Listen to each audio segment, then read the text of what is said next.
అందరికీ నమస్కారం. ఇప్పుడు పార్లమెంట్ ఎన్నికలైన తర్వాత గ్రామ స్థాయిలో గ్రామ ప్రథమ పౌరుడు ఎన్నికలు, సర్పంచ్ ఎలక్షన్ త్వరలో రాబోతున్నాయి తెలంగాణలో. కాబట్టి గ్రామ స్థాయిలో సర్పంచ్ని ఎవరిని ఎన్నుకోవాలి, ఎలాంటి వ్యక్తిని ఎన్నుకోవాలి, ఎవరు అర్హులు అనేది ఈ వీడియోలో మీకు చెప్తున్నాను. అంటే గ్రామ స్థాయిలో గ్రామానికి ప్రథమ పౌరుడు ఎవరై అంటే కేవలం సర్పంచే.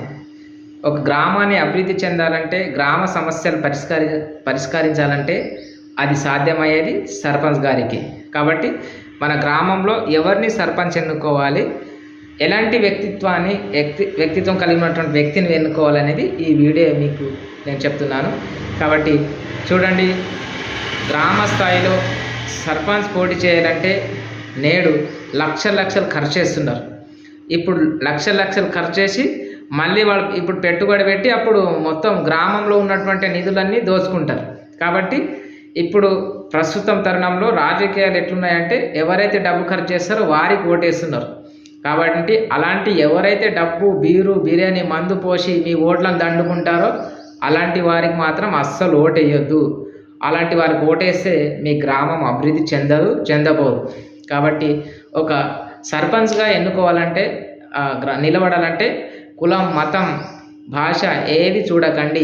ఒక మంచి వ్యక్తిత్వం, చదువుకున్న మంచి గుడ్ ఎడ్యుకేషన్ పర్సన్ ఉన్నటువంటి మంచి వారికి ఓటేయాలి. మళ్ళా ఒక వర్గానికో ఒక కులానికో కులం, మతం ఏది చూడకండి. వ్యక్తి యొక్క సేవాభావం చూడండి. వ్యక్తి యొక్క మీ గ్రామంలో అప్పుడే తెలుస్తుంది ఒక వ్యక్తి ఒక అందరు గ్యాదర్ కావాలి. గ్రామంలో ఒక ఈ యువత ఎట్లున్నారంటే ప్రస్తుతం ఎవరైతే డబ్బు ఇస్తే, ఎవరైతే మందు పోస్తారో, ఎవరైతే బీర్ ఇస్తారో అలాంటి వారికి ఇప్పుడు ప్రస్తుతం నడుస్తున్న ట్రెండ్, వారికి ఓటేసి గెలిపిస్తున్నారు. దయచేసి యువతకు ఒక సందేశం ఇస్తున్నాను. కాబట్టి మీరే ఒక మంచి నాయకుని, మీ యువతలో ఉన్నటువంటి ఒక మంచి ఒక వ్యక్తిత్వం ఉన్నటువంటి వారికి ఓటేసి గ్రామ స్థాయిని అభివృద్ధి చేసే విధంగా కృషి చేయాల్సిన బాధ్యత ప్రతి ఒక్కరిపైన ఉందని తెలియజేస్తున్నాను. కాబట్టి ప్రస్తుతం రాజకీయం ఎట్లుందంటే గ్రామ స్థాయిలో ఒక వర్గం, ఒక కులం, ఒక మతం, నా వర్గం అన్నీ క్యాస్ట్గా డివైడ్ చేసి ఓట్లు తీసుకుంటున్నారు. కాబట్టి అలాంటి వారికి ప్రాధాన్యత ఇవ్వద్దు. ఎందుకంటే కులం చూడకండి, మతం చూడకండి, మనిషి యొక్క వ్యక్తిత్వం చూడండి. అలాంటి వారికి ఓటేయండి. సమాజంలో గ్రామం ఇప్పుడు అభివృద్ధి చెందాలంటే సర్పంచే దాన్ని పరిష్కరిస్తాడు. గ్రామ స్థాయిలో ఉన్నటువంటి ఇప్పుడు సర్పంచ్గా ఎన్నుకోవాలంటే ఫస్ట్ మీ గ్రామంలో అజెండా ఏమి ఉండాలి, గ్రామానికి ఎలాంటి అభివృద్ధి చెందాలి, ఎలాంటి మన సమస్యలు ఉన్నాయి, వాటిని ఎట్లా పరిష్కరించాలి ఒకసారి డిస్కషన్ చేయండి. ఎవరు చేయాలంటే యూత్ చేయాలి. ప్రతి ఇంట్లో ఒక యువత ఉంటారు. వాళ్ళ బాధ్యత ఏంటంటే వాళ్ళు చెప్తే అందరూ కుటుంబం అంతా వింటారు కదా. అలా డిస్కషన్ చేసి గ్రామ స్థాయిలో ఉన్నటువంటి వనరులు ఏంటి, గ్రామాన్ని ఎట్లా అభివృద్ధి చెందాలి, ఎట్లా అన్ని స్పిరిచువల్ అభివృద్ధి, అన్ని అభివృద్ధి మన SDG గోల్స్ 17 ఉన్నాయి కదా, గ్రామ స్థాయిలో ఎట్లా ఇంప్లిమెంట్ చేయాలి, అట్లా డిస్కషన్ చేసి గ్రామాన్ని సుస్థిరమైన అభివృద్ధిగా చెందే విధంగా కృషి చేసే వారికి, అలాంటి వారికి సర్పంచ్గా ఓటేయాల్సిన బాధ్యత ప్రతి ఒక్క యువత పైన ఉందని తెలియజేస్తున్నాను. ఇప్పుడు ఖర్చు చేస్తారు, లక్షలు ఖర్చు చేసే వారికి అస్సలు ఓటేయకండి, మీకు దండం పెడతా. ఎందుకంటే ఇప్పుడు ఖర్చు చేసేది అంతా వాళ్ళు దోచుకోవడానికే. ఇప్పుడు ఈ సర్పంచ్ ఎలక్షన్లో ఎవరికి ఓటేయాలంటే ఎవరైతే డబ్బు ప్రలోభాన్ని మరియు మద్యం ప్రభావాన్ని ఉండదో అలాంటి వారికి ఓటేసి గెలిపించండి. వారే అభివృద్ధి చేస్తారు. ఎందుకంటే వారు ఖర్చు పెట్టలేరు కాబట్టి అభివృద్ధి చేసే ఆస్కారం ఉంటుంది. అలాంటి వారికి ఓటేసి గ్రామాన్ని సుస్థిరమైన అభివృద్ధి, మహాత్మా గాంధీ, అంబేద్కర్ గారు అందరికీ సమానమైన అభివృద్ధి చెందాలంటే, అలాంటి మహాత్ముల ఆశయాలు సాధన కావాలంటే మీరందరూ కూడా మంచి సర్పంచ్ని, మంచి నాయకునిగా ఎన్నుకోవాల్సిన బాధ్యత మీ అందరిపైన ఉందని తెలియజేస్తున్నాను. ఎందుకంటే రాజకీయానికి పునాదులు ఎక్కడ ఉంటాయంటే గ్రామ వార్డ్ సభ్యుల నుండి, గ్రామ సర్పంచ్ నుండి, రాజకీయాల నుండి పెద్ద ఇప్పుడు పోస్టులు ఉన్నటువంటి వ్యక్తులు అట్లా తయారవుతారు. అంటే గ్రామానికి ఫస్ట్ చేసినటువంటి కృషి వలన అతనికి పేరు వస్తుంది. గ్రామంలో ఉన్నటువంటి సమస్యలు కానీ అందరికీ అభివృద్ధి చెందే విధంగా కృషి చేస్తేనే అతనికి పేరు వస్తుంది. కాబట్టి గ్రామంలో ఉన్నటువంటి వనరులను ఎట్లా ఉపయోగించుకోవాలి దానిపైన దృష్టి పెట్టాలి. గ్రామానికి మంచి సర్పంచ్ కావాలంటే మంచి వ్యక్తిని ఎన్నుకోండి. డబ్బుని, మద్యాన్ని, ప్రలోభాలకు లొంగకండి, దయచేసి చెప్తున్నాను. అదేవిధంగా గ్రామం సుస్థిరమైన అభివృద్ధి చెందాలంటే సర్పంచ్ చేతులు ఉంటుంది. కాబట్టి అందరికీ సమానమైన అభివృద్ధి. కొందరేమో కులాలు, మతాలు ప్రాతిపదికగా ఓట్లు వేసి ఇట్లా ఎవరినో నిలబెడతారు. చదువుకున్న వ్యక్తిని కూడా నిలబెట్టరు. అట్లా అతన్ని గెలిపించుకుంటారు. అట్లా ఓట్లు వేయకండి.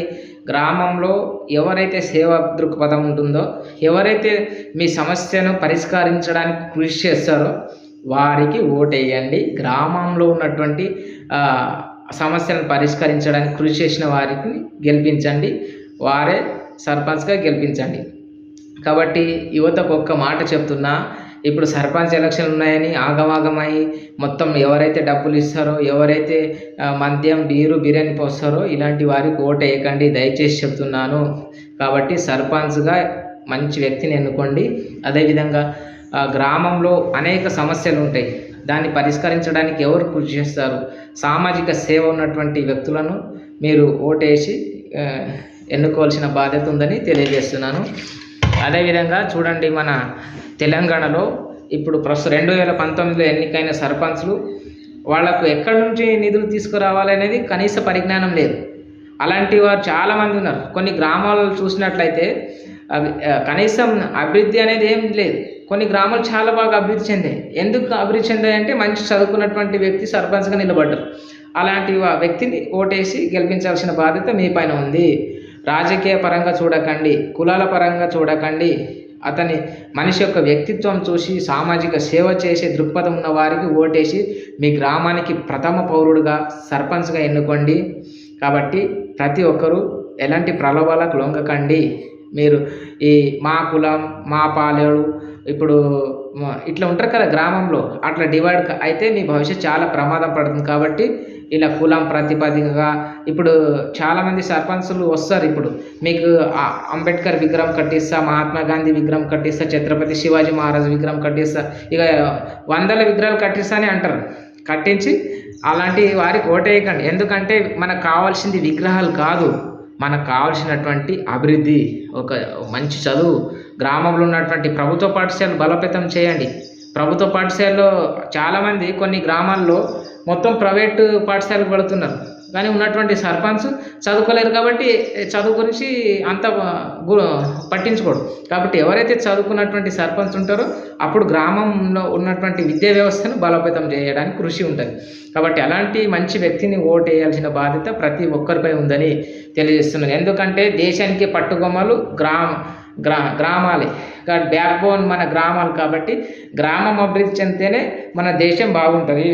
గ్రామమే ఒక వ్యక్తి అభివృద్ధి చెందితే దేశం బాగుంటుంది. కాబట్టి మంచి వ్యక్తి ఉంటేనే మంచి గ్రామం అభివృద్ధి చెందుతుంది. కాబట్టి మంచి వ్యక్తిత్వం ఉన్నటువంటి సర్పంచ్గా ఓటు వేసి నీ గ్రామాన్ని అభివృద్ధి చేయవలసిన బాధ్యత ప్రతి ఒక్కరిపైన ఉందని తెలియజేస్తున్నాను. సర్వే జన సుఖినో భవంతు. మంచి సర్పంచ్ను ఎన్నుకునే బాధ్యత మనందరి వంతు. నమస్కారం. ఈ వీడియో మీకు నచ్చినట్లయితే అందరికి షేర్ చేయండి. నమస్తే.